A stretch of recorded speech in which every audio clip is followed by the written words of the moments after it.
Nous allons donc continuer cet après-midi avec le débat numéro 4. Les nouvelles technologies de l'information vont-elles changer la médecine? Et je vais demander à Mathieu Durand de nous rappeler le résultat de la question posée aux jeunes médecins. Mathieu. Alors, il était posé comme question de savoir, en effet, quelle était leur implication dans les nouvelles technologies. Donc, les nouvelles générations de médecins ont une vraie appétence pour l'utilisation des nouvelles technologies et de la e-santé dans la pratique médicale, c'est connu, comme dans leur vie personnelle d'ailleurs. Et selon le sondage, 83% des jeunes médecins interrogés utilisent un outil numérique de e-santé dans leur exercice clinique quotidien. 83%. C'est très élevé, c'est peut-être probablement pas du tout ce que l'on vit au quotidien.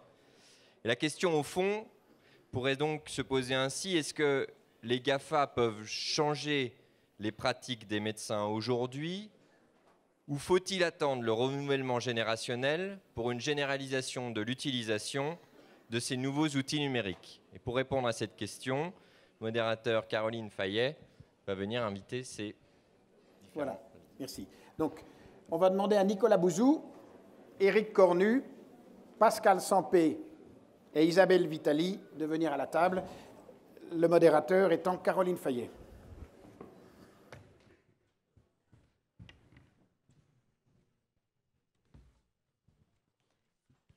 Bonjour à tous. Oui, vous pouvez applaudir, merci. Alors, les nouvelles technologies vont-elles changer la médecine? La réponse est un peu dans la question, je crois, sinon on ne serait pas là aujourd'hui. Je pense quand même que ça vaut le coup de se poser la question parce que la dernière fois que j'ai vu mon médecin, il avait encore des petites fiches papier, un ordinateur en bois, je crois. Donc il faudrait que je puisse lui dire s'il va bientôt disparaître du paysage du monde de la santé. Est-ce que, Pascal, vous pourriez nous décrire un petit peu, on parle de nouvelles technologies, mais certaines sont nouvelles, peut-être avec les imprimantes 3D qui permettent de fabriquer des prothèses, d'autres sont plus anciennes, comme l'intelligence artificielle. Est-ce que vous pouvez nous dire un petit peu ce qui est vraiment nouveau? Ouais, tout ça est très nouveau. Je pense que l'utilisation de technologies comme vous les avez citées, d'imprimantes 3D, c'est quand même quelque chose qui ouvre un champ d'investigation incroyable. Je dirais, pour ce qui nous concerne, un peu le sujet autour des systèmes d'information, ce qui arrive, c'est qu'il y a une convergence entre des évolutions technologiques majeures sur des choses qui sont travaillées depuis longtemps. L'intelligence artificielle, ça ne date pas de 2010, ça date depuis très longtemps. Mais il y a une convergence de ce que les systèmes d'information sont aujourd'hui capables de faire et une attente dans nos écosystèmes pour des masses d'informations colossales à traiter. Et en particulier, je dirais, pour ce qui est vraiment compliqué et où l'intelligence artificielle vient vraiment faire une différence, c'est pour toute cette information dans laquelle vous avez formalisé votre connaissance. Et tout ce qui est du texte, tout ce qui est de la vidéo, enfin tous ces summums d'informations qui existent et en fait auxquels vous avez besoin tous les jours, mais aujourd'hui vous n'y avez plus accès parce qu'il y en a trop. Et je ne parle même pas des réseaux sociaux. Donc il y a ces dernières années, il y a une convergence de ces technologies et de cette matière qui est produite de manière exponentielle, qui fait que les systèmes d'information aujourd'hui viennent vraiment, à mon avis, très nécessaires. D'accord. Ce matin, on a parlé du fait que les objets connectés, finalement, dans la médecine, ça avait toujours existé, même s'ils n'étaient pas connectés à l'époque. Est-ce que, du coup, on peut dire que c'est une évolution, Nicolas, ou une vraie révolution? C'est 4 révolutions industrielles qui arrivent en même temps, à une vitesse inconnue dans l'histoire de l'humanité, sur un spectre géographique qui n'avait jamais été couvert depuis à peu près 10 000 ans. Voilà. Donc évidemment, il y a peut-être des gens qui pensent que ce n'est pas un changement, qu'il n'y a pas de gisement de croissance. Moi, je les renvoie à leur dépression. Mais le sujet, au fond, c'est de bien comprendre qu'aujourd'hui, vous avez la révolution des nanotechnologies, la révolution des biotechnologies, dans laquelle il y a plein de choses, y compris des choses d'ailleurs qui ne concernent pas directement la médecine. Les biotechnologies végétales, ce qui est extraordinaire, ce qu'on appelle en France les OGM, pour mettre les pieds dans le plat, c'est quelque chose qui est fabuleux. Le I qui est lié à l'information, NBIC, cet acronyme dont on parle beaucoup dans les pays anglo-saxons notamment, et puis le C qui est lié en effet au cognito, l'intelligence artificielle. Qu'est-ce que c'est qu'une révolution industrielle? Pour être très précis sur les termes, c'est l'apparition d'innovations qui sont ce que l'on appelle des innovations multi-usages, c'est-à-dire qui vont avoir des impacts non pas dans un seul secteur de l'économie, mais dans la totalité des secteurs de l'économie. Donc c'est le chemin de fer dans les années 30, la machine à vapeur en 1780, la voiture en 1900, tout ce que vous voulez. Et pour finir de répondre à votre question, comme ça a été dit, toutes les révolutions industrielles ont un profil exponentiel. Exponentiel, ça veut dire que ça part de zéro, ça commence lentement et ça accélère, et puis au bout d'un moment, mais on en est très loin, ça finit par ralentir. C'est très difficile à comprendre pour ceux qui ont un cerveau linéaire. Cerveau linéaire, c'est... il n'y avait pas beaucoup de croissance ces dernières années, il n'y aura pas beaucoup de croissance ces prochaines années. Ou à l'inverse, d'ailleurs, comme on disait dans les années 2000, il y avait beaucoup de croissance ces dernières années, il y aura beaucoup de croissance. C'est pas ça ce qu'on nous demande. Ce qu'on nous demande, c'est de réfléchir, voilà, et de travailler. Et il faut réfléchir et travailler pour comprendre qu'en effet, on est dans un changement, me semble-t-il, dans le domaine notamment de la médecine, mais pas que, mais dans le domaine de la médecine, qui est un changement exponentielle. Et tous les changements exponentiels liés aux révolutions industrielles sont, pour reprendre les termes du plus grand économiste du XXe siècle, des phénomènes de destruction créatrice. Schumpeter, 1942, le nouveau ne naît pas de l'ancien, mais le nouveau naît à côté de l'ancien, il lui fait concurrence jusqu'à le tuer, fermez les guillemets. C'est ça, vous allez vivre avec ça pendant 15 ans. Vous allez vivre avec des changements qui apportent énormément de choses, mais qui vont tuer un ancien monde. Donc c'est ni bien ni pas bien, c'est palpitant et inquiétant, les deux à la fois.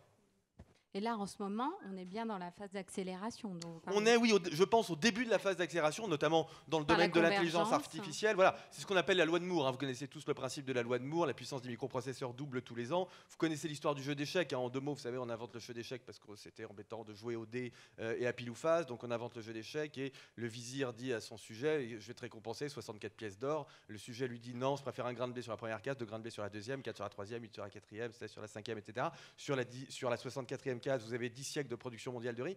Oh, donc il a été décapité, le type qui a inventé le jeu d'échecs. Normal, on ne fait pas ce genre de blague à son patron. Mais le point crucial, c'est qu'aujourd'hui, on rentre sur la deuxième partie de l'échiquier. Rentrer sur la deuxième partie de l'échiquier, ça veut dire qu'il est impossible de prévoir ce que sera la médecine dans 2 ans. La seule chose que l'on peut prévoir, c'est que du point de vue technologique, ça n'aura déjà plus grand-chose à voir avec aujourd'hui, et que vous aurez donc, puisque c'est une hyper-révolution au fond, parce qu'elle se joue sur un très grand spectre géographique, parce qu'elle va très vite, hyper-révolution, hyper-création, hyper-destruction, et donc hyper-changement, et donc hyper-besoin de s'adapter. Voilà. Ok, on va décélérer un peu pour nos cerveaux linéaires. Le vôtre, je vois déjà qu'il est complètement exponentiel. Eric, quels sont les enjeux de cette révolution, à part augmenter de 5000% le prix des médicaments contre la toxoplasmose chez les labos? Non, on va laisser de côté les huluberlus qui augmentent les prix de pharmaceutiques, parce que ce n'est pas des vrais pharmaceutiques. Mais on va peut-être reprendre un peu certains éléments. Il y a des percées concrètes qui vont nous permettre de développer mieux, c'est-à-dire de développer d'une manière plus ciblée nos médicaments par rapport à des profils patients que nous comprenons mieux. Nous allons pouvoir, avec des percées technologiques, développer plus rapidement, donc moins cher. Donc il y a un gain d'efficacité dans nos métiers qui sont au cœur de notre existence comme innovateurs, qui sont très importants. Une deuxième tendance qui va émerger très rapidement, et on en a entendu parler un peu ce matin, c'est le passage de la rémunération à l'acte à la rémunération au résultat, parce que je pense que ces technologies, aussi matures qu'elles soient, vont permettre d'accompagner les produits et de faire la preuve et démontrer en vie réelle le résultat. Et ça sera imparfait au départ, mais ça va demander un effort, parce qu'au fond, on voit bien que la pression économique, elle est là, soit dans la dimension de la recherche, du développement de nos produits, mais aussi dans la vie réelle du produit commercialisé. Et rien que le fait qu'il y a cette pression économique va accélérer l'adoption des nouvelles technologies là où elles sont utiles. D'accord. Bon, on a essayé de décrire un petit peu le changement qui était en train de se passer. On va maintenant s'intéresser aux acteurs. Comment cela les impacte? Je voudrais parler d'abord des labos. Est-ce qu'ils sont en train de se faire ubériser? Est-ce qu'ils s'ubérisent eux-mêmes? Est-ce que derrière des partenariats avec Google, ils ne sont pas en train de se faire justement ubériser par Google? Qu'est-ce que vous en pensez, Isabelle? Alors, je pense qu'en fait, les nouvelles technologies de la santé qui arrivent, en fait, qui sont à l'origine de cette transformation dont on parle, il y a 2 façons de les considérer. Il y a soit les considérer comme une vraie menace, quand on est un industriel du médicament, soit se dire que finalement, ce peut être aussi une très belle opportunité. Alors moi, je préfère la deuxième, la deuxième solution, parce que je pense que c'est une opportunité, parce que on vient de parler du médicament et de l'importance, bien sûr, des innovations thérapeutiques, mais très probablement aujourd'hui, on peut aller au-delà du médicament, proposer des offres qui vont compléter justement l'offre médicament en tant que telle, avec des données dont on a beaucoup parlé déjà ce matin, du diagnostic, des dispositifs médicaux, des services, et en s'appuyant sur les nouvelles technologies de la santé.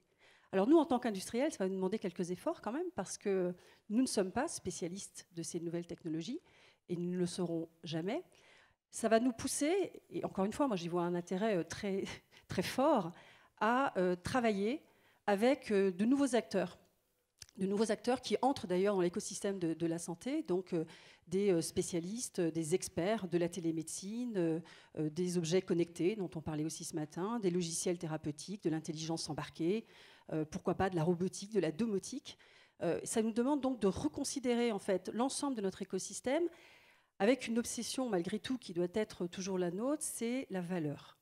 Et ça, on y tient beaucoup, nous y tenons beaucoup, être en mesure de mesurer à chaque fois la valeur de ces nouvelles offres, tant au plan médical, avec toujours le patient en regard, bien sûr, mais aussi les professionnels de santé, et aussi l'ensemble de l'écosystème. Parce que vous le disiez, on est dans un système qui est aujourd'hui économique très contraint, et nous devons tenir compte en fait de ces éléments-là également.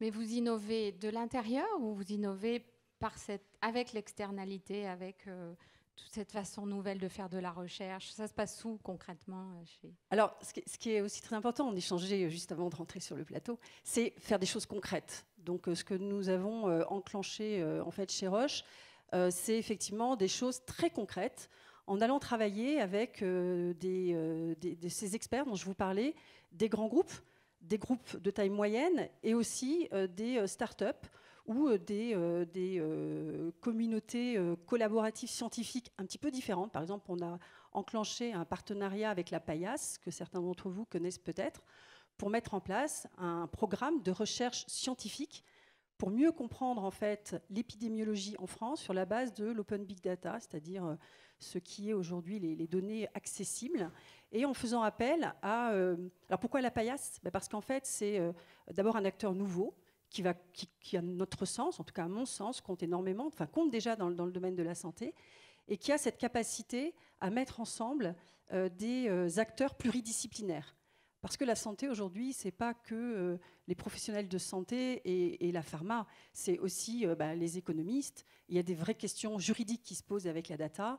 Il y a justement ces spécialistes de la data, du data mining, les data scientists, etc., qu'il faut aussi pouvoir intégrer. Les mathématiciens, donc tout simplement d'une façon plus globale.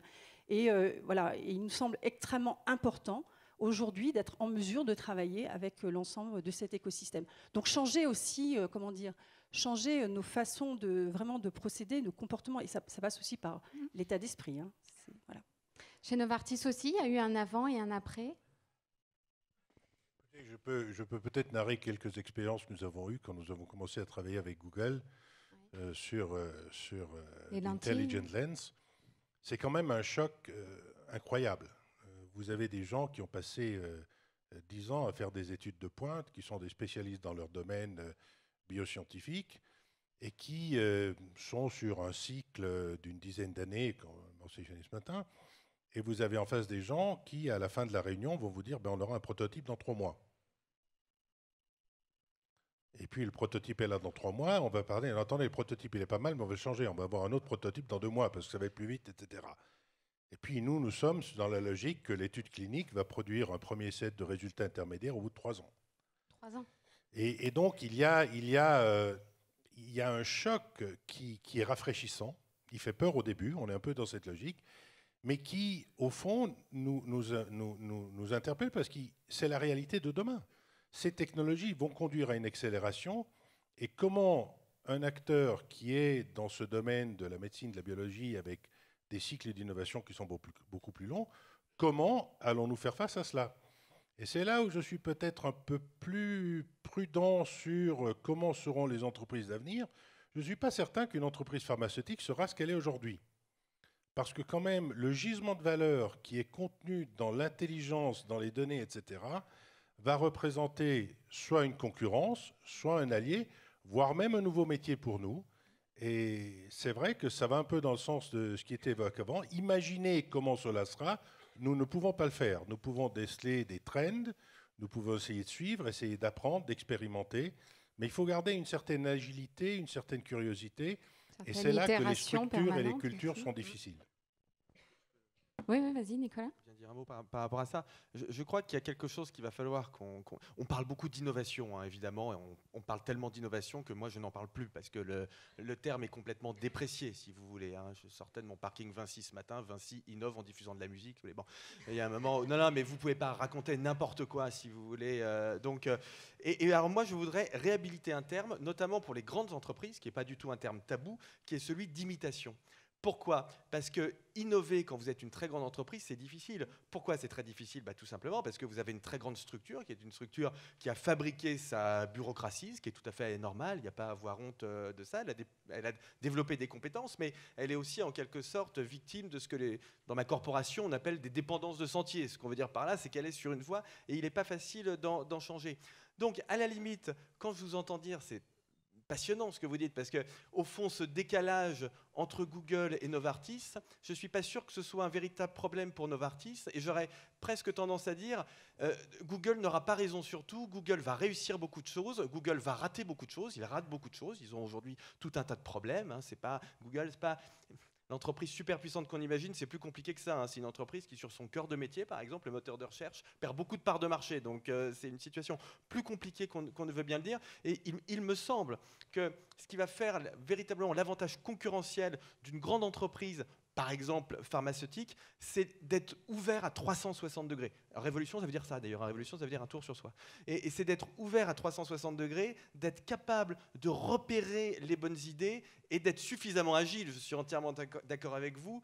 Non pas pour trouver toutes les bonnes idées, mais pour aller récupérer toutes les bonnes idées qui existent ailleurs. Juste en 15 secondes, les économistes s'intéressent beaucoup à deux pays très importants du point de vue de l'économie, Singapour et Israël. Singapour a un PIB par habitant qui est de 30% supérieur à Israël. Israël innove, Israël invente tout, Singapour utilise toutes les innovations qui sont inventées en Israël.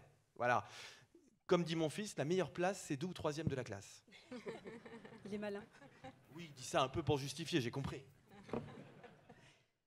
Si je peux rebondir, je crois aussi que, puisqu'on parle de travailler avec de nouveaux acteurs ou collaborer avec de nouveaux acteurs, c'est les startups. En France, on a une chance extraordinaire. On a des startups en santé qui sont extrêmement performantes. Il y en a plein. Et je pense que chacun d'entre nous, alors industriel du médicament, mais pas uniquement, il nous revient aussi parce qu'on en a aussi la possibilité, c'est de les repérer, de les soutenir, de les aider, de les faire connaître. De les racheter ou peut-être dans certains cas. Si vous permettez, Isabelle, on y viendra sur la France. Je fais mon petit tour des acteurs. Je voulais savoir sur les hôpitaux. Pascal, vous pouvez nous raconter un petit peu ce que Watson a changé dans les hôpitaux américains qui ont travaillé avec Dr Watson. Dr Watson, alors on n'a pas le droit de dire Dr Watson, mais bon, Watson, oui. Donc Watson, pour ceux qui connaissent très bien, ceux qui ne connaissent pas en quelques mots, c'est l'implémentation industrielle, je dirais, de solutions d'intelligence artificielle, d'apprentissage, et donc qui a pour vocation de pouvoir exploiter ces masses considérables d'informations, en particulier tout ce qui est texte, etc., pour en faire quelque chose, pour aider dans la prise de décision. Donc globalement, c'est...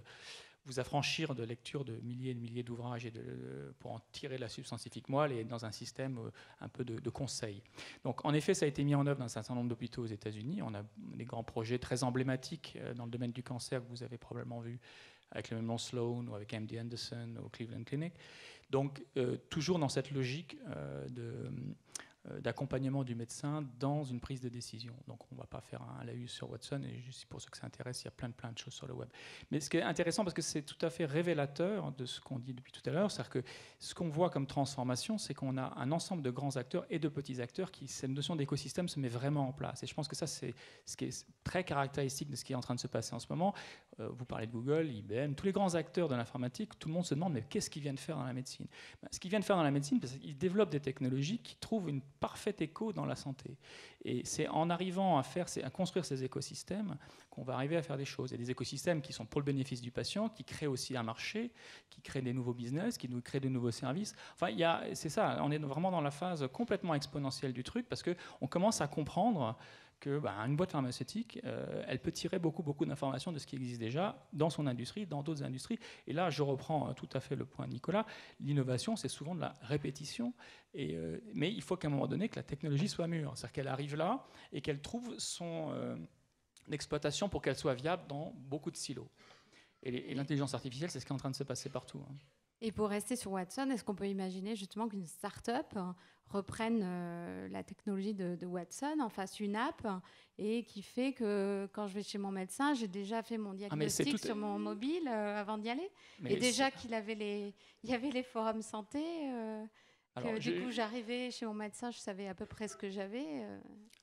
L'intelligence artificielle, c'est quelque chose que je dis qui est en train de devenir mûr. Et nous, on en a fait des solutions, je dirais, technologiquement mûres qu'on déploie chez des clients. Donc, c'est une réalité.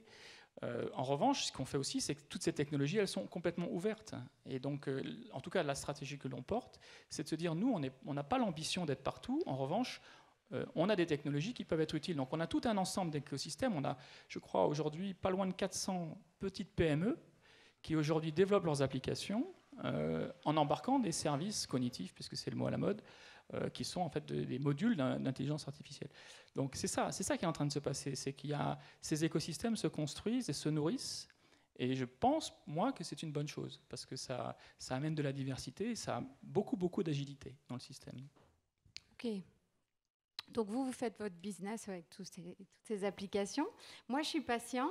On a beaucoup parlé ce matin de la manière dont les objets connectés pouvaient aider le patient sur l'observance des médicaments, sur sa responsabilisation sur son traitement, sur la prévention aussi. Qu'est-ce que les données peuvent apporter de plus dans les progrès de la médecine? Au niveau de la recherche, au niveau... Isabelle, peut-être? Les données, clairement, vont apporter beaucoup au niveau de la recherche, puisque ça va être, elles offrent en fait la capacité d'agréger un nombre énorme, très conséquent d'informations qui vont permettre d'avancer, en particulier au plan du pronostic et du diagnostic des maladies. Mais on peut imaginer aussi pour améliorer le suivi des patients. Si on arrive à capturer de la donnée de façon... pendant le suivi, par exemple, dans les maladies chroniques, on en a parlé déjà ce matin, véritablement, ça permet d'améliorer la prise en charge. Dans certaines maladies, ça va permettre d'améliorer l'ajustement des posologies. Dans d'autres maladies, ça permettra d'améliorer la gestion des effets indésirables. On peut imaginer qu'en fait, qu'en capturant la donnée, si elle est bien utilisée, renvoyée, dans certains cas, jusqu'aux professionnels de santé pour être analysée et qu'elle revienne aux patients sous forme de conseils médicaux, voire de prescriptions, on imagine très bien que le patient sera mieux pris en charge. En fait, je vois deux façons. Il y a ce qui se passe... j'allais dire presque avant la maladie, pronostic, diagnostic, si on analyse toutes ces données qui existent, on saura mieux faire, mais aussi, n'oublions pas, la prise en charge des patients lorsqu'ils sont malades et qu'ils sont sous traitement. Et demain, quand j'appellerai le 15, ce sera, si vous avez de la fièvre, tapez 1, si vous avez mal au ventre, tapez 2. Non, c'est le 15 qui va vous appeler. Ah. C'est le 15 qui va vous appeler parce que dans ce qui a été dit, il y a deux dimensions. D'abord, c'est qu'on va connecter les données entre elles, et puis vous aurez la dynamique, le film. Ce matin, en venant ici, il y a un très joli parcours de photos dans le village de Chamonix, 55, 56, 57, etc. C'est intéressant. Mais imaginez-vous le film de l'évolution, voire même un film en parallèle. C'est-à-dire cette notion de dynamique va permettre d'intervenir. Pour vous donner un exemple très concret qui va dans le sens de ce qui est évoqué, vous développez aujourd'hui une nouvelle thérapie pour, par exemple, l'insuffisance cardiaque, au hasard, et vous savez très bien que dans le suivi du patient, vous avez des indicateurs qui, captés au bon moment, vont être un indicateur qui vous signale « attention, il faut une intervention parce qu'autrement, vous allez vous retrouver dans un cas de réhospitalisation grave ». Donc, on ne va pas être dans une logique d'attente ou de photo, de film, voire même d'anticipation. Et là, il y a un gisement d'intervention au bénéfice du patient qui est formidable, à mon avis. D'accord, Nicolas? Oui, enfin, en tout cas, je ne suis pas médecin, donc j'écoute et ça me semble absolument fascinant. Et je crois que c'est très important d'expliquer ça aux Français, parce que vous voyez, moi je suis pas un spécialiste de la santé, moi de formation, je suis macroéconomiste, c'est-à-dire quelqu'un qui s'intéresse aux questions de croissance, d'emploi, de politique économique. Et le problème que j'ai, c'est que je n'arrive pas à reconnecter l'opinion publique avec la notion de progrès. Parce que quand je parle des NBIC, les gens, ça leur paraît vaguement intéressant, mais bon, c'est assez éloigné de leurs soucis. Leurs soucis, c'est leur enfant qui ne trouve pas un job, c'est les impôts qui sont hauts, c'est le président de la République qui n'aime pas, alors qu'ils l'ont choisi d'ailleurs, mais bon. Donc, ce sont des choses plus concrètes. Et je trouve que la santé, et là, ce qu'on est en train de se dire, c'est très exactement ça, c'est un merveilleux moyen de redonner du contenu à la notion de progrès. C'est-à-dire que c'est le moyen de dire aux gens, regardez, les NBIC, bien sûr, ça va faire de l'activité et de la destruction. C'est toujours la même dialectique, hein, c'est toujours de la création et de la destruction. Mais au bout du compte, qu'est-ce qu'il y a au bout de cette vague d'innovation? Ce n'est pas seulement une question économique, c'est le fait de se soigner mieux, c'est le fait de pouvoir soigner les cancers qui sont chroniques et de pouvoir rendre chroniques les cancers qu'on ne soigne pas. C'est le fait de pouvoir éviter un certain nombre d'hospitalisations, en effet, parce que là, je trouve que votre démonstration est merveilleuse, parce que, évidemment, c'est le 15 qui nous appellera. Et je crois qu'il faut que c'est votre rôle, à vous, je m'adresse là en particulier aux gens qui sont dans le secteur de la santé, c'est votre rôle à vous d'expliquer ça. Mais il ne faut pas avoir l'air corporatiste, parce que l'amitié, c'est de se dire les choses. D'accord ? Or, moi, quand je fais des interventions sur ces secteurs-là, devant des parterres qui sont parfois composés de gens qui travaillent dans le secteur de la santé, ce que j'ai avec moi, souvent, c'est les associations de patients. Parce que les associations de patients, c'est normal, eux, ils voient tout de suite le bénéfice qu'ils vont tirer de tout ça. Ceux que je n'ai pas avec moi, souvent, ce sont les médecins. Et ouais, ce sont les médecins, parce qu'ils me disent, ouais, mais enfin, moi, les NBIC, quand même, déjà, c'est compliqué, j'ai le tiers payant, et puis les prix de l'assurance maladie qui baissent, et tout ça, je comprends parfaitement. Ce sont de très bons sujets. Mais il faut les deux. Il faut les deux. Qu'est-ce qui leur fait peur aux médecins? Non, mais ce qui leur fait peur, c'est très simple. C'est la même chose. Enfin, si vous voulez, c'est comme les taxis avec Uber. C'est normal qu'il y ait une petite crainte. Hein. On peut pas le nier. Mais en réalité, le sujet... Je reviens à ma phrase de tout à l'heure, de Schumpeter, le nouveau ne naît pas de l'ancien. Ce que vous dit Schumpeter, qui ne se trompait pas en général. Moi, je me trompe très rarement, Schumpeter ne se trompait jamais. En toute modestie. Oui. Non, mais la modestie, je laisse ça aux autres, j'ai d'autres qualités. Schumpeter nous dit, ceux qui vont faire la médecine de demain, c'est très profond, hein, sans rire, ceux qui vont faire la médecine de demain ne sont pas les médecins d'aujourd'hui. C'est ça très exactement ce que dit Schumpeter. Exactement comme la voiture électrique autonome, c'est Tesla, c'est pas PSA. Il dit très exactement la même chose. Et donc vous, votre rôle, c'est de faire mentir ça. C'est de faire en sorte que la médecine de demain, elle soit faite par vous. Et c'est tout à fait possible, en réalité. Et en France, on est assez bon là-dedans. Vous savez, en France, on a des entreprises qui existent. Saint-Gobain, Manufacture Royale, hein, ils sont toujours leaders sur plein de marchés. Michelin, 19e. Bolloré, créé au 19e siècle, il faisait du papier à cigarette, il fait des voitures électriques. Hein. Donc en France, vraiment, on sait se transformer. Souvent, ça se fait de façon un peu brutale. Hein. Vous connaissez cette fameuse phrase d'Edgar Faure, hein, la France est toujours en avance d'une révolution parce qu'elle est toujours en retard d'une réforme. C'est assez profond. Je pense que ça vaut pour la médecine. Non, mais je pense que ça vaut pour la médecine. C'est-à-dire que ceux qui ne voudront pas, ceux qui n'aiment pas ces technologies, d'accord, c'est darwinien, hein, ils disparaîtront.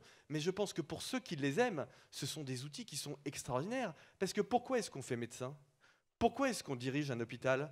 Pourquoi est-ce qu'on est infirmier? Pour soigner les gens. C'est bien pour ça. Ce ne sont pas des métiers qu'on fait par hasard. Bon, donc ça veut dire qu'on a un projet. Et ces technologies, elles permettent justement d'aller beaucoup plus loin dans ce projet. Et il ne faut pas avoir peur. J'entends beaucoup de débats sur « mais c'est terrible parce qu'on va vers une déshumanisation, parce qu'on n'aura plus besoin des hommes ». Mais c'est bien évidemment complètement faux. Toute l'histoire de l'innovation nous montre l'inverse. Plus vous avez de technologie, plus vous avez besoin d'humanité. Pour une raison qui est complètement évidente. C'est le fait que la technologie et l'humanité, ce n'est pas la même chose. Donc ce sont des choses qui sont complémentaires. C'est comme le café et le sucre. C'est ce qu'on appelle des biens complémentaires en économie. Plus vous avez de technologie, plus vous avez besoin d'humanité. Vous savez, on a connu la première révolution technologique des NBIC. Elle est déjà assez vieille, c'est l'aéronautique. Les années 80, les avions de la nouvelle génération. Vous avez toujours des pilotes de ligne. Il n'y a pas eu de disparition des pilotes de ligne. En revanche, ils font autre chose. Et ceux qui avaient envie de piloter à la Mermoz, c'est-à-dire avec des commandes mécaniques, on n'a pas pu les garder parce que c'est dangereux. Voilà. Donc on a gardé des gens qu'on a... Vous voyez, mais ce sont toujours des gens qui veulent faire voler les gens, qui sont passionnés d'aéronautique. C'est une autre façon de faire. C'est ça, je crois, je pense, ce qui va se passer pour la médecine, et c'est absolument fascinant. Mais comprenez bien que si vous, médecin ou directeur d'hôpitaux, si vous-même vous avez peur, et si vous-même vous dites c'est pas bien, mais comment je fais moi après pour aller expliquer aux gens que l'innovation et la croissance c'est bien? Faut pas s'étonner après d'avoir un peuple de dépressifs. On est plutôt...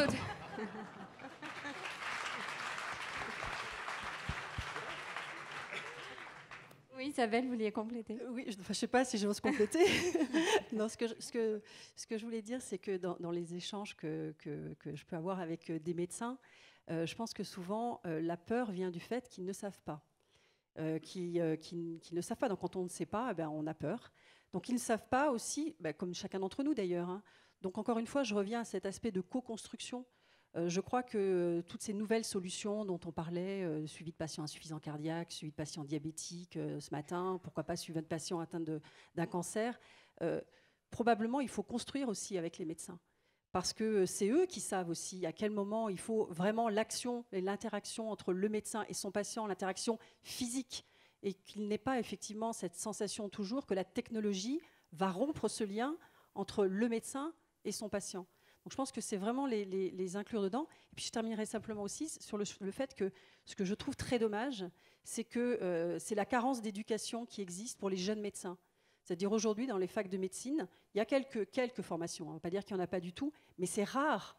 Alors qu'en fait, cette nouvelle génération de médecins, au moins celle-ci, il faudrait pouvoir anticiper l'utilisation des nouvelles technologies. Et j'allais dire la formation continue, parce que et la formation moi, continue j'ai une boîte aussi, dans les data. Nous, c'est tous les jours qu'on va se former sur les évolutions de nos métiers. Est-ce que les médecins sont accompagnés aujourd'hui pour tenir compte de ces évolutions technologiques? Oui, Pascal?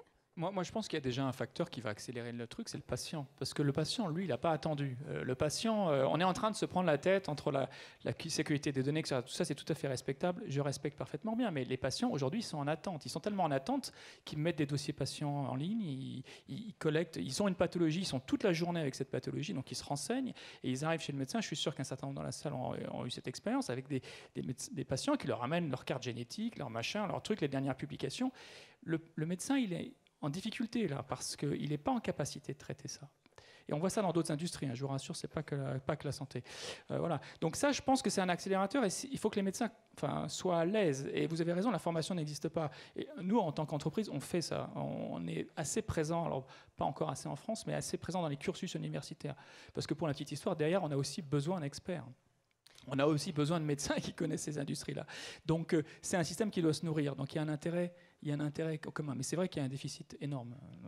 Et la tendance, c'est plutôt d'avoir un médecin qui devient hyper spécialisé, hyper technicien finalement de certains outils, ou au contraire un médecin de plus en plus vision globale, qui a des outils d'aide à la décision comme Watson, mais...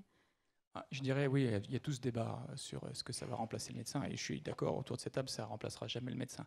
Ce qui est sûr, c'est que c'est des solutions, des technologies qui ont le potentiel de faire du médecin augmenté, puisque c'est très à la mode de parler d'augmenter. Mais globalement, c'est ça. C'est-à-dire qu'en quelques clics, le médecin peut avoir une béquille, un support, un assistant qui va lui faire des recommandations auxquelles il n'avait pas spécialement pensé, des choses qui lui ont échappé parce que ce n'est pas dans sa pratique quotidienne ou des choses comme ça. Donc oui, le niveau d'expertise des médecins va artificiellement monter, si je puis dire, parce que le système va lui pousser des recommandations. Il y aura toujours des experts. D'abord, encore une fois, ça serait de la science-fiction de dire autre chose, on a besoin des experts pour former ces systèmes. Donc le système se nourrit de l'expertise. Donc tant que si le jour où on n'a plus d'experts, on n'a plus d'expertise à mettre dans le système. Mais c'est vrai, moi je pense que oui, c'est ça. Les médecins, la moyenne, on parle de la moyenne va monter. Mais elle va monter pour tout le monde. Donc, alors, est-ce qu'elle monte en France, la moyenne? Je crois que Watson, ça y est peut-être utilisé en France. J'ai vu passer ça sur Twitter, mais c'est peut-être une légende urbaine. Ça, c'est un petit raccourci. Non, alors Watson, pour ce qui est de Watson, dans d'autres industries, oui, le français a été annoncé, va être disponible dans le cours de l'année prochaine pour un certain nombre de services. Pour ce qui est de la santé, on est encore sur des solutions qui sont essentiellement anglaises. Alors aujourd'hui, elles trouvent des échos Je dirais à la fois dans la clinique, parce que les médecins parlent anglais, consultent 200 tous les jours, en tout cas pour les universitaires, certainement, des bases de données en anglais, ce n'est pas tellement un problème. Donc ça, on a une attente, mais c'est vrai que dans la pratique quotidienne, l'application sur le smartphone pour le médecin généraliste, aujourd'hui, elle n'est pas encore là, mais on a des partenaires qui développent ça. Donc ça va arriver, c'est en train d'arriver. Vous qui êtes un cosmopolite, Eric, vous pouvez nous dire justement les différences culturelles qu'il peut y avoir entre la France et les États-Unis. Est-ce que finalement il se passe des choses aussi en France? On abordera ça. Qu'est-ce qui peut faire que ça va bouger en France? Ça va être délicat. Revenons à ce qui était dit ce matin. Ce matin, c'était très intéressant la discussion qu'on a eue au cours du dossier médical partagé. Et c'est clair qu'aux États-Unis, il y a une dynamique qui s'est enclenchée qui est assez extraordinaire, dans la mesure où je pense que vous avez quelques années d'avance dans la société sur l'attitude par rapport à ces questions. Les patients le veulent, les médecins le demandent, les payeurs l'exigent, la concurrence s'intensifie et le gouvernement appuie. Donc on voit bien, et au fond, tout cela avec en clé le passage d'une rémunération à l'acte à rémunération au résultat. Donc il y a une dynamique et une accélération qui s'installe qui est assez phénoménale et qui est portée culturellement par, je dirais, une approche par rapport à l'évolution économique qui est, à mes yeux, normale, naturelle. Quand je regarde un peu ce qui se passe en France, c'est très différent. Si vous prenez par exemple certaines de ces technologies telles qu'elles sont appliquées, vous avez de la co-création avec l'entreprise technologique, l'entreprise pharmaceutique, l'hôpital et le régulateur, qui, sans a priori politique ou dogmatique, cherchent à comprendre et créent les espaces d'expérimentation. Ce ne sont pas encore de la régulation, parce qu'on ne sait pas ce que va être la régulation. Et quand je contraste ça, je vois quand même qu'il y a une certaine frilosité. Alors, est-ce que c'est ce qui s'exprime par le principe de précaution? Est-ce que c'est la situation économique? Je ne sais pas. Mais on voit bien que même le régulateur n'est pas prêt à engager le dialogue sur comment dois-je créer un cadre qui va permettre l'expérimentation.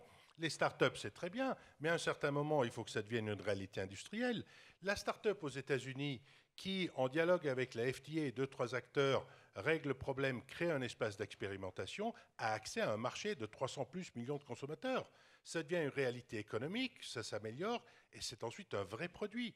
Vous faites la même chose en Europe, vous avez, si tout va bien, un marché de 50, 60 millions avec une régulation qui est particulière, elle n'est pas pan-européenne. Au moment où vous voulez franchir la frontière, vous avez une nouvelle réglementation à laquelle vous devez répondre. Là, il y a un vrai défi, surtout si on croit que le système de santé en tant que tel est porteur de certaines valeurs auxquelles on est attaché. Et là, je pense qu'il y a quand même un appel au réveil qui va tout à fait dans ce sens. Cessons d'avoir peur, engageons l'expérimentation, parce qu'autrement, on achètera ce qui est frais et il n'y aura plus beaucoup de choix à faire sur comment on appliquera ces technologies. Oui, il me semble que la peur, elle est sans doute française, mais elle est aussi européenne. Il me semble que les grandes différences, on les voit entre les États-Unis et l'Asie d'un côté et l'Europe de l'autre, et puis en Europe, peut-être plus certains pays comme la France. Donc je crois qu'il y a quelque chose qui est très profond dans cette affaire. Grosso modo, la France était le pays le plus porté sur le progrès au XIXe siècle, avant le pays du positivisme, d'abord Saint-Simon, Comte, et puis ensuite les grandes écoles d'ingénieurs. On avait vraiment eu un XIXe siècle où on était les plus en avance, et on est devenu le pays du principe de précaution. Ça, d'autres pays l'ont, mais constitutionnalisé. Ça, par contre, un seul autre pays là, c'est l'Équateur. Mais c'est tout. Donc on est passé d'un extrême à l'autre pour des raisons, à mon avis, qu'on peut très bien comprendre, qui sont des raisons historiques. Vers le XXe siècle, en Europe et en France, ça a été compliqué. L'utilisation des technologies. Scandales industriels. Je pensais plutôt aux guerres mondiales, à ce genre de choses. C'est-à-dire qu'on a très bien compris au XXe siècle que la radioactivité, ça pouvait soigner des cancers ou faire des bombes. Donc on sait que la technologie est neutre. Et ça m'amène au point qui prolonge ce que vous dites, à mon avis, qui est essentiel. C'est qu'il faut que la technologie est neutre. La technologie n'est ni bonne ni mauvaise. Tout dépend de l'utilisation que l'on en fait. Et c'est vrai, bien évidemment, aussi dans le domaine de la santé. Vous le voyez bien dans le domaine du génome, dans le domaine du séquençage séquençage du génome, vous pouvez en faire une formidable utilisation, éradiquer un certain nombre de maladies génétiques, et puis vous pouvez en faire une utilisation qui est évidemment très inquiétante, augmenter les capacités intellectuelles des uns des autres. Bon.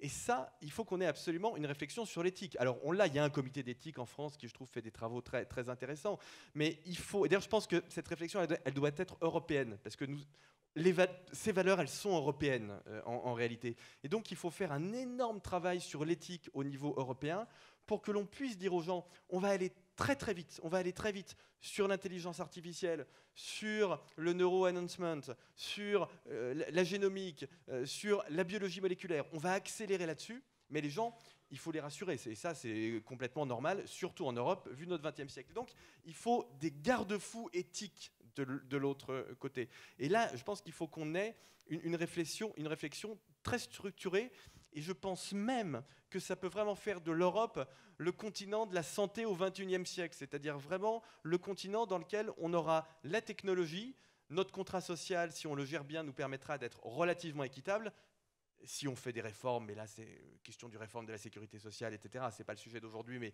il faut faire ça parce que ça nous permet de maintenir notre contrat social. Et puis il faut des normes éthiques qui nous permettent. Je donne un exemple très concret. Quand on séquence le génome d'un futur bébé en faisant une prise de sang de la future maman, est-ce que c'est fait pour éradiquer la mucoviscidose ou pour choisir la couleur des yeux de son enfant? Voilà. Ça, ces sujets, il faut vraiment les traiter très en amont. Si on fait ces deux choses-là, je pense vraiment qu'on a un boulevard devant nous en Europe. Oui, Isabelle, parce que peut-être vous allez nous parler des startups. Oui, je voulais vous parler des startups, parce que ça me fait une bonne transition, en fait, parce que je suis complètement d'accord avec tout ce que vous venez de dire, Nicolas, mais je rajouterais quelque chose en plus. C'est-à-dire il faut aussi l'action. C'est-à-dire qu'à un moment donné, il faut aussi qu'en Europe, on ait l'audace de passer à l'action. Parce que là, on discute d'innovation, etc. Mais après, en vrai, on fait quoi ? Et je pense qu'effectivement, les startups nous interrogent là-dessus, parce qu'en fait, ils avancent sans complexe. Hein, ils sont complètement... Les acteurs économiques, aujourd'hui, ils sont là en France. Mais oui, il y a des acteurs économiques. Il n'y a pas que Google, IBM. Mais non, il y a de vrais experts. Pour vous parler de ce que je connais, on a commencé une réflexion très poussée avec Volantis, que certains d'entre vous connaissent très probablement, qui est une société qui est spécialisée dans les logiciels thérapeutiques compagnons. Voilà une entreprise qui a une vraie expertise et qui fait... c'est pas des apps, c'est pas des gadgets en fait qu'il faut développer. Et avec des entreprises comme celle-ci, on peut développer de vrais dispositifs médicaux dont on va asseoir la valeur médicale, la valeur économique, la valeur organisationnelle pour l'ensemble de l'écosystème. Et maintenant, il nous revient de démarrer. Parce que sinon, on se revoit dans 1 an, dans 2 ans, dans 3 ans, puis on se posera encore la question, mais pourquoi les Américains, ils ont commencé ? Ils ont commencé d'abord parce qu'ils ont fait. Donc à un moment donné, il faut faire. Ça demande, effectivement, là encore, de réunir différents acteurs. Vous parliez du régulateur, de l'industriel, de l'entreprise spécialisée dans ces nouvelles technologies. Mais c'est aussi les associations de patients, ce sont les médecins, je pense qu'il faut vraiment inclure les médecins dans ce jeu-là, les infirmières aussi, qui auront un rôle prépondérant très probablement avec l'arrivée de ces nouvelles technologies, pour commencer à construire en vrai, et pas simplement en parler. Voilà. Donc si pardon Caroline, simplement un dernier point, mais ça demande aussi donc, de travailler à plusieurs, et ça demande d'accepter de se tromper. Et ça, c'est pas très franco-français, ni très européen. Ça demande cette audace-là aussi, de se dire, bah oui, on peut se tromper, bah on va apprendre de nos erreurs. Ça, les startups, ils font ça super bien. Il faut les regarder. Bah oui, voilà. Et je recommence, et bah, je vais apprendre encore et encore. Voilà. Ok, donc si je vous suis bien, les patients sont prêts, c'est l'empowerment du patient. Les startups sont là, il n'y a pas de problème. Les acteurs du soin, vous êtes plus mitigés, et les politiques, vous êtes tous d'accord sur le fait qu'ils ne sont pas prêts du tout. Non, mais c'est normal, c'est parce qu'en France, on raisonne à l'envers, on croit que les choses doivent venir de la politique et aller vers la société. Vous avez un excellent économiste du 19e siècle, que j'aime beaucoup, qui s'appelle Karl Marx, qui a écrit un livre merveilleux, qui s'appelle Le Manifeste du Parti communiste, qui explique la conception matérialiste de l'histoire. C'est-à-dire que les mouvements de la société, ça part des startups, ça va à l'hôpital, chez les médecins, et la dernière force, la toute dernière à s'adapter, c'est la politique. Alors, il y a des pays où elle s'adapte Sauf plus qu'elle ou nous moins vite. contraint, la politique. Elle vous contraint, mais on est super intelligent. On est super intelligent, mais bien sûr, on sait la contourner, on sait aller dans les interstices de la. Alors, je ne suis pas du tout en train de dire qu'il faut tricher. Au contraire, il faut aller dans les interstices de la réglementation, et ça, les startups, elles savent faire ça extrêmement bien. Et vous verrez, le sujet, j'y reviens, c'est l'opinion publique. C'est quand vous aurez fait changer l'opinion publique que les politiques changeront. Et donc, il faut prendre les choses. Il ne faut pas inverser la cause et la conséquence. Donc, merci pour votre conclusion, Nicolas, sur la clé du changement pour vous. Isabelle, pour conclure, votre clé pour faire changer les choses en France? Alors, pour faire changer les choses en France, je pense qu'il faut passer à l'action. Il faut vraiment des initiatives concrètes avec ces différents acteurs dont je vous parlais. Moi, je pense qu'aussi ça passe par véritablement des solutions qui vont intéresser le patient. Vous parliez du patient-acteur, mais qui vont intéresser le patient et dans sa relation aussi avec les professionnels de santé. Et puis, pour ma part, je rêve vraiment d'arriver enfin à une vraie collaboration avec l'ensemble des différents acteurs de cet écosystème, qu'on cesse d'opposer parfois les industriels avec le régulateur ou avec les experts en santé ou autres. Il faut qu'on arrive à travailler ensemble pour pouvoir véritablement changer les choses. Oui, l'ouverture dont parlait Nicolas tout à l'heure, l'externalité. Pascal, vos conditions pour que ça change? Moi, j'entendais déjà un peu les débats de ce matin, qu'on avait tendance un peu à classifier est-ce que ce sont des bonnes données, est-ce que ce sont des bonnes applications, est-ce que ce sont des bonnes startups, de bons business models, et ce qui est la beauté de la médecine bien contenue dans le domaine médical. Je pense qu'il faudrait arrêter de faire un peu ça. Je pense qu'il y a beaucoup d'informations qui deviennent disponibles, qui peut être utilisée tout à fait intelligemment au bénéfice du patient. Et il faut laisser cette place à l'innovation, tous ces gens qui produisent de l'information, qui s'en nourrissent.